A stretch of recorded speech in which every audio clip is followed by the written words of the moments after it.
오늘 성경 본문의 말씀은 죽었다가 다시 살아난 아름다운 여인에 대한 얘기를 해주고 있습니다.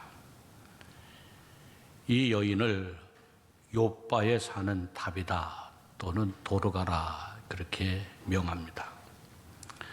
이 다비다다라고 하는 이름은 시브리식의 이름이고 도르가라 하는 이름은 헬라식의 이름입니다.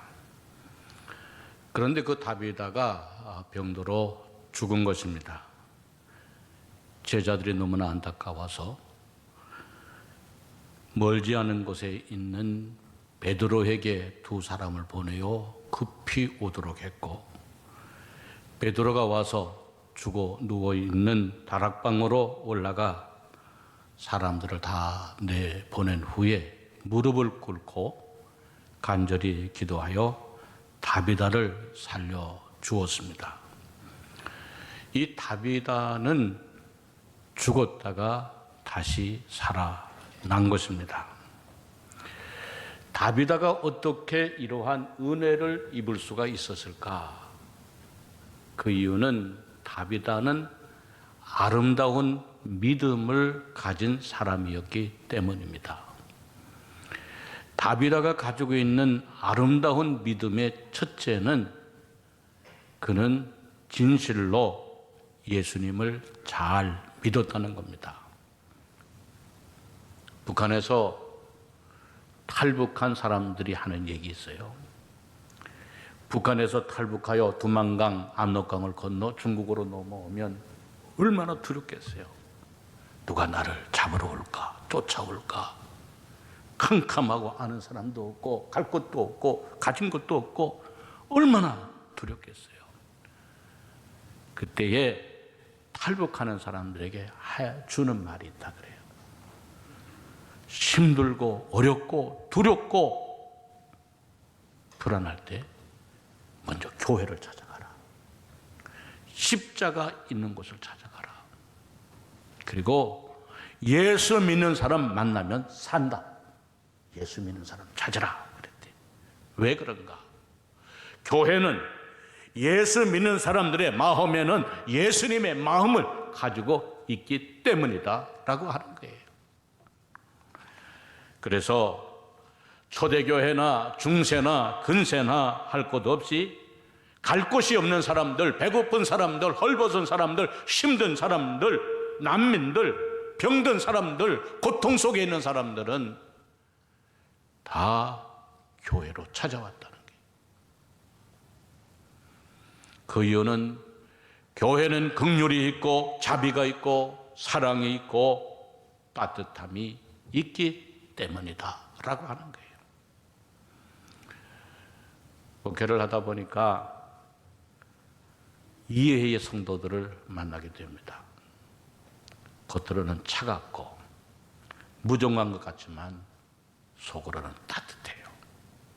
무언가 남을 돕기 위하여 섬기며 사랑의 현장을 가지고 있는 사람들이 의외로 많은 것을 보게 됩니다. 여러분, 요사이 같이 냉정하고 어려운 사회에 남의 것이라도 빼앗아 내 배를 채우려고 하는 세상에 누가 남을 위하여 희생하고 남에게 섬기려고 합니까? 돈만이라도 귀한 세상에 남을 위하여 누가 주려고 합니까? 그러나 예수 믿는 사람들은 한다고 말이에요. 그래서 예전부터 복음에 들어가면 제일 먼저 한 것이 뭡니까? 교회를 세웠습니다. 학교를 세웠습니다. 병원을 세웠습니다. 고아원을 세웠습니다. 양로원을 세웠습니다. 왜 그런가? 믿음이 가져다 준 열매이기 때문이라고 하는 거예요. 평양에 가면 백선행에 대한 기념관이 있고 얘기가 있어요. 이 백선행. 이분은 7살 때 아버지를 여겼어요. 7살 때 그러니까 아버지를 여기 고아가 됐어요. 그래서 홀 어머니와 함께 살다가 14살에 결혼을 합니다. 14살. 14살이면 요새 초등학교 졸업할 때쯤 되나 14살에 결혼합니다. 그리고 남편과 2년 살다가 16살에 과부가 돼요. 여러분 생각해 보세요. 16살에 과부가 된다는 게 있을 수 있는 일입니까? 그러나 16살에 과부가 되어 일찍 과부가 된 어머니와 단 둘이 살아갑니다. 가진 것 없고 배운 것 없으니 뭘 하느냐? 싹바느질을 합니다. 싹바느질. 그래도 이분들에게는 순수한 신앙이 있었어요. 믿음이 있었습니다. 그래서 어려운 일 가리지 아니하고 열심히 정직하게 일을 했어요. 두 분이 돈을 모아서 한 200냥이 되어지게 되었을 때 산을 하나 사게 됩니다. 내 아버지, 내 남편을 이장하여 그리고 모실 수 있는 산을 하나 사게 됩니다. 남편을 이장하려고 그 산에 가보았더니 그 산은 나무 하나 심을 수 없는 악산이었어요. 돌산이었어요. 속아서 산 거예요.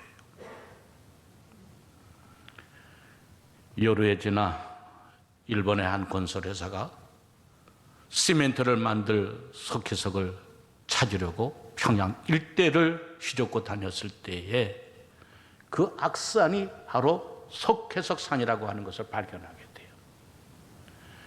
그래서 일본은 사람들을 앞세워 가지고 그 산을 살려고 합니다. 1000냥을 줄 테니 팔아라. 그러나 이 백선행은 내 나라가 빼앗긴 것도 억울한데 일본 사람들에게 내가 가진 땅마저 줄 수가 없다 하고서는 거절해요. 일본 사람들은 돈이 적어서 그런 줄 알고 다시금 2000냥을 줄 터이니 그 땅을 팔아라. 그러나 백선행은 나 혼자 사기 맞은 것으로 족하지 다른 사람까지 어렵게 할 수는 없다. 거절합니다. 그렇게 시간이 흘러가요. 그러다가 그 땅을 일본 사람들의 여러 가지 회유 압박으로 안 팔 수가 없게 됩니다. 백선행은 마음의 결심을 하고 내가 이 땅을 팔아서 우리 동네가 큰 비만 오면 섬처럼 마을이 고립이 되니 여기에 작은 다리라도 하나 놓아줘야 되겠다 하고서는 그 땅을 팔아요. 2만 냥의 땅을 팔게 됩니다.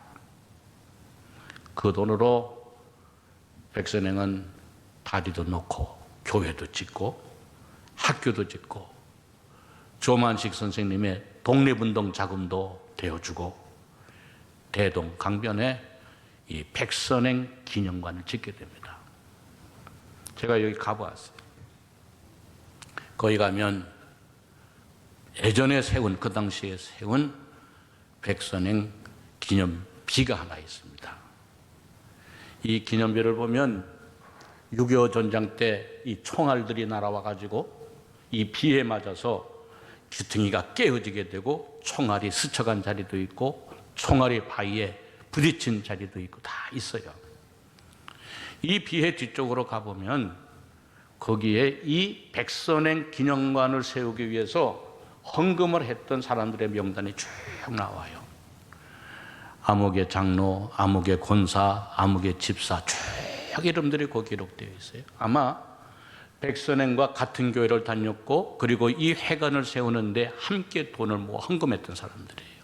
그래서 내가 그 저희를 안내하는 공산당원 보위부와 초청한 사람에게 물어봤어요. 여기 장로라고 하는 말이 있고 권사라고 하는 말이 있고 집사라고 하는 말이 있는데 장로, 권사, 집사가 무슨 말이냐 하고 물어봤어요. 그랬더니 아는지 모르는지 그렇게 얘기해요. 저는 잘 모릅니다. 그러나 다음에 오시면 가르쳐 드리겠습니다. 그렇게 얘기를 해요. 이 백선행이가 얼마나 좋은 일을 많이 했는지 그래서 성이 백세요 선행을 많이 했다고 해서 이름을 백선행이라고 붙여준 거예요. 86세 일기로 세상을 떠났을 때 그의 장례식은 조선 여성의 최초의 사회 장으로 이루어졌어요. 그 당시에 평양 인구의 3분의 2가 되는 10만 명이 백선행의 장례식에 참여했어요. 수백 수천 명의 상복을 입고 그의 죽음을 애도해주고 300개가 넘는 우리 화환과 만장등이 무려 2km나 줄을 늘어서게 되었다 그래요. 왜 그랬을까? 그의 인생의 믿음의 선행으로 가득 찼기 때문이었다는 게, 여러분 얼마나 아름다운 일입니까? 이것이 성도의 아름다움입니다.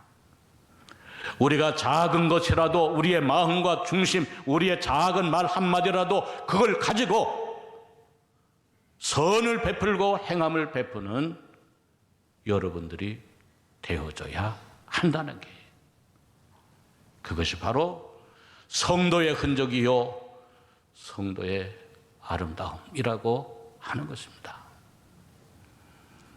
실제로 다비다는 증거를 가지고 있었던 사람이었어요. 말이 아니라 열매를 갖고 증거를 가지고 있었던 사람이었다는 게, 사람을 보내어 베드로를 데리고 왔죠. 베드로가 와서 다비다가 누워있는 다락에 올라가 보니까 거기에 이미 많은 과부들이 모여져 있었고, 베드로가 왔다고 하는 말을 듣고 거기에 있었던 과부들이 자기의 겉옷과 자기의 속옷을 보여주면서 하는 얘기가, 이 속옷과 겉옷이 다 다비다가 우리를 위하여 지어준 옷들이라, 울면서 그렇게 얘기했어요. 여러분, 여자들이 속옷을 보여준다고 하는 게 쉽지 않잖아요. 그러나 얼마나 슬펐는지 이 겉옷과 속옷을 다 다비다가 지어준 것들입니다. 여러분, 지금은 옷 한 벌이 뭐 별거 아니죠. 속옷, 겉옷 한 벌 아니죠. 안 헤어진 것도 뭐 버리고, 유행이 바뀌어도 버리고 하니까. 그러나 그 당시에는 옷이 아주 귀합니다. 옷감이 아주 귀합니다. 그런데 다비다는 한두 사람도 아니라 거기에 모여져 있었던 과부들을 겉옷과 속옷을 다 지어줬다는 거예요. 그래서 베드로가 왔을 때 우리가 입고 있는 이 겉옷이 그리고 속옷이 다 다비다가 지어준 것입니다. 다비다는 구체적으로 사랑의 열매들을 가지고 있었다는 게, 증거를 가지고 있었다는 게, 여러분, 무엇이 사람을 감동시키는가? 말이 감동시키는 것이 아니라 그 열매와 그 증거가 사람의 마음을 감동시켜 주는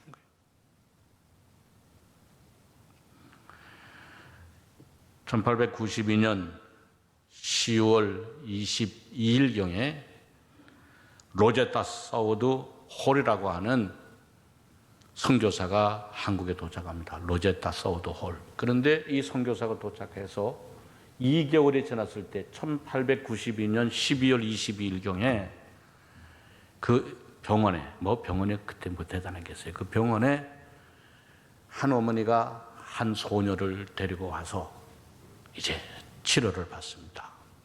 보니까 몸에 화상을 입었는데 이 손바닥에 다 붙어 있는 거예요. 화상을 입어. 이게 그래서 손이 다 손바닥에 붙어서 오그라져 있었던 거예요.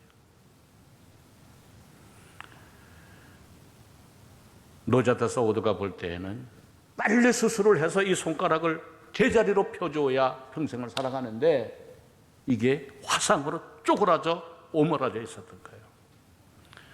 그런데 이걸 펴서 수술을 해주기 위해서는 손가락을 다 제자로 붙이는 접합 수술을 하고, 그리고 손가락을 띄우는 그 자리에 새 살을 이식을 해줘야 되는데, 사우드 선교사가 그 어머님하고 딸하고 얘기합니다. 빨리 수술을 해야 손가락을 살릴 수 있다. 근데 손가락을 수술을 하려면 띄어낸 그 자리에 새 살을 이식을 해야 되는데, 가장 좋은 살이 본인의 살이니까 그 소녀의 어디든지 살을 띄어내서 이식을 해줘야 된다. 만약에 이식을 해주지 못할 때에는 평생 동안 바보로 산다. 어머니가 단호히 거절합니다. 그 소녀도 그렇게 하지 못하겠다 그래. 왜?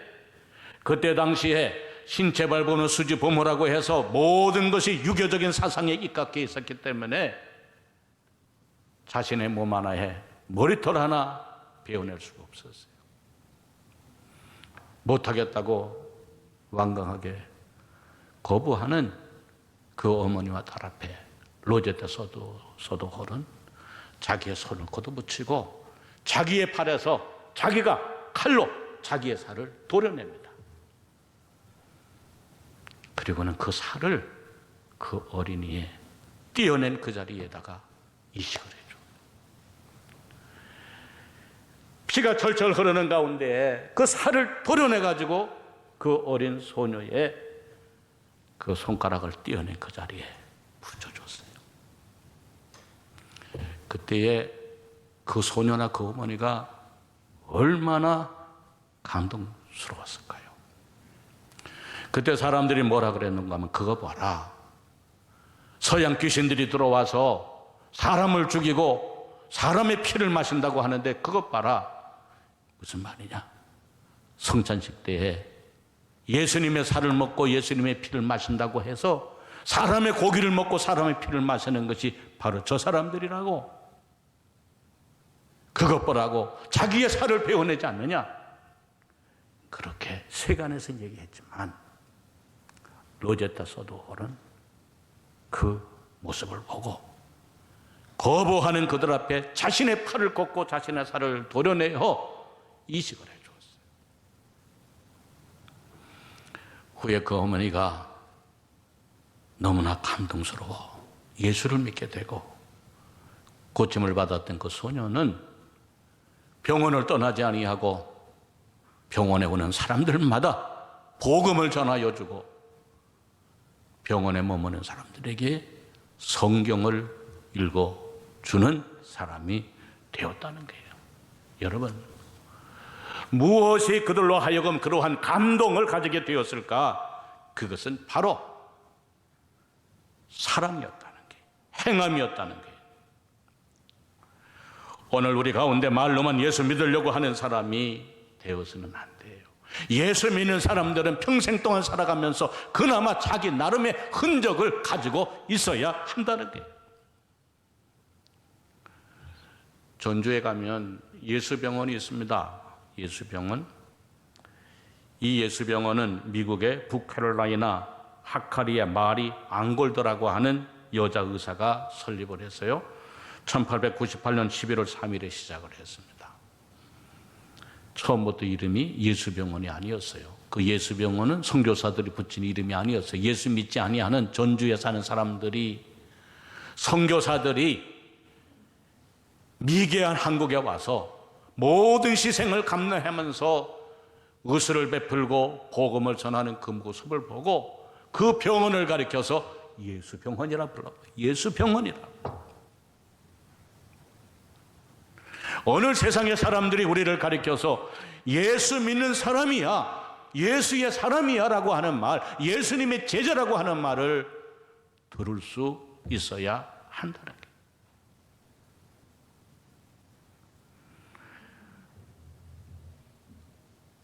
우리의 작은 섬김, 작은 희생, 작은 사랑, 작은 수고, 작은 물질,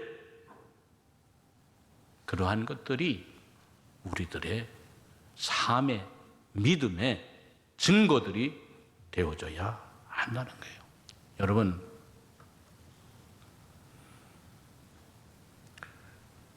제가 얼마 전에 최재형 그 감사원장 그분에 대한 얘기를 쭉 듣고 보면서 참 마음에 감동을 받았어요. 이분이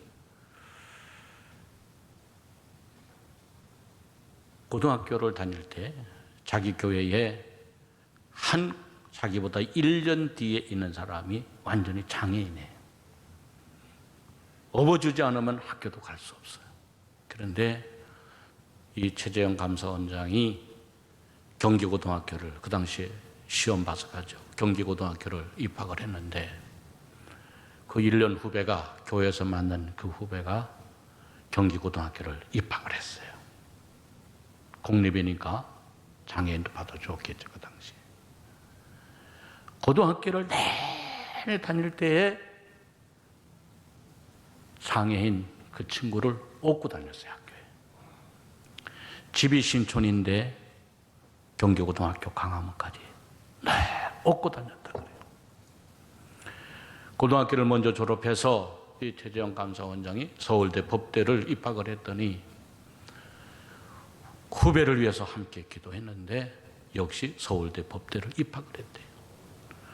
서울대 법대를 입학해서 서울대를 다닐 때까지, 졸업을 할 때까지 업고 다녔대. 이렇게 몇 년 동안을 업고 다녔느냐? 10년 동안을 업고 다녔대. 하루는 업고 가는데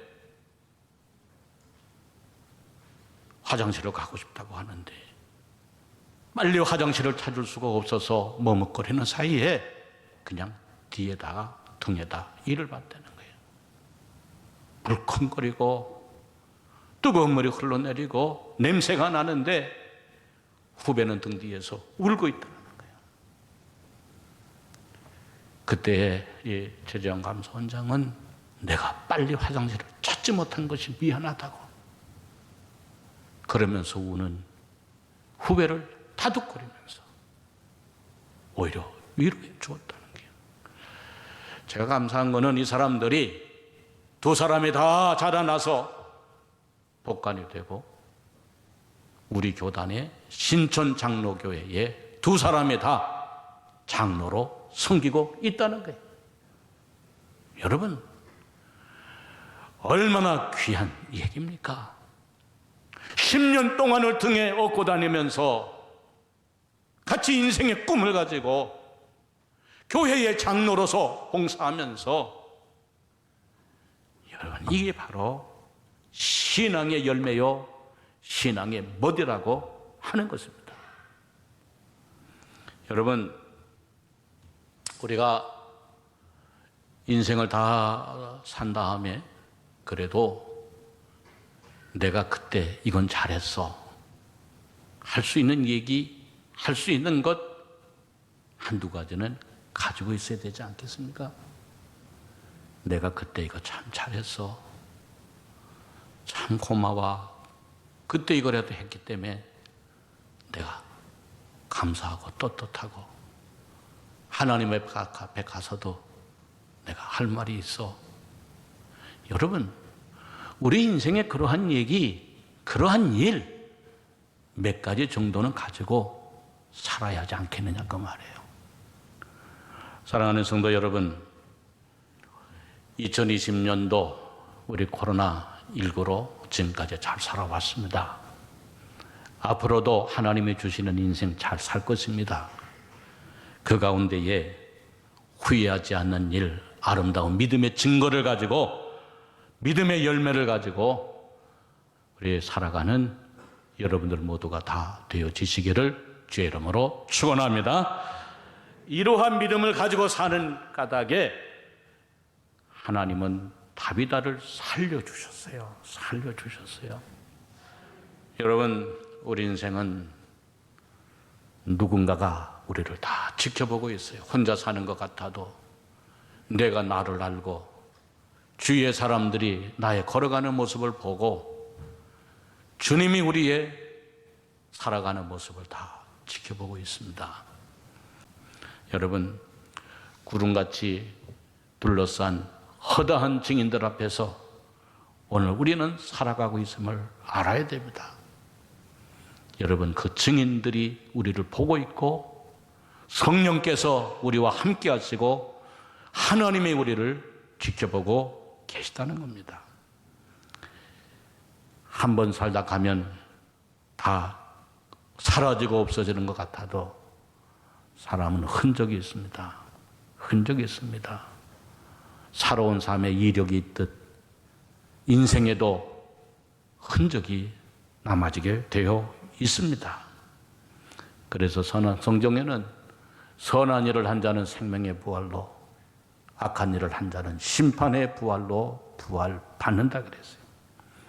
사랑하는 성도 여러분, 한 해가 한 달밖에 남지 않은 이때에, 또 가을이 깊어가는 이때에 우리의 믿음의 흔적을 다시 한번 살펴봐서 아름다운 삶의 열매, 믿음의 열매를 가지고 남은 인생 살아가는 여러분들 모두가 다 되어지시기를 주의 이름으로 축원합니다.